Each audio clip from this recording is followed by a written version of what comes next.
ఒక ఏజ్ వచ్చేసరికి మగాడికి బరువు, బాధ్యతలు, టెన్షన్స్ అన్నీ నెలంతా వాడు 1వ తారీఖు వచ్చినప్పటి నుంచి నెలంతా పరిగెడితే తప్ప మీ ఆడవాళ్ళు కోరుకున్నవి ఆయన తెచ్చి ఇవ్వలేడు.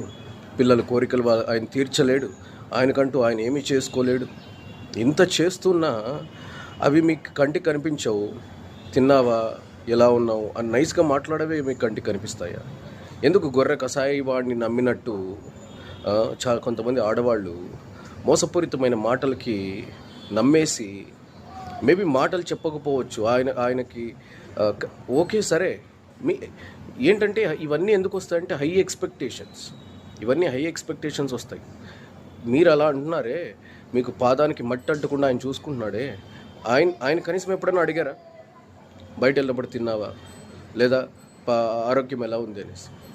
సో ఇవన్నీ ఎక్స్పెక్టేషన్స్ పెట్టుకోవడం వల్ల వస్తుంది. అనుబంధాలు అనేవి ఎక్స్పెక్టేషన్స్ పెట్టుకోకూడదు. ఒకరికొకరు sacrificing, not expectation, sacrificing. Pure love అనేది అదే. నన్ను సంతోషంగా చూసుకోవట్లేదు, అది ఇది ఇది అంటే మరి మట్టి అంటకుండా నీకు కావాల్సినవన్నీ తెచ్చిపెడుతున్నాడంటే ఎన్ని కష్టాలు పడి, ఎన్ని స్ట్రగుల్ అయితే ఆయన ఇంటికి ఒక ముద్ద మన కడుపులో వెళ్తుంది చెప్పండి. నైస్గా మాట్లాడాడు, కబుర్లు చెప్తూ ఉన్నాడంటే వాడికి టైం లేదు, రెస్పాన్సిబిలిటీ లేదు. అక్కడే ఇర్రెస్పాన్సిబుల్ అని తెలిసిపోతుంది.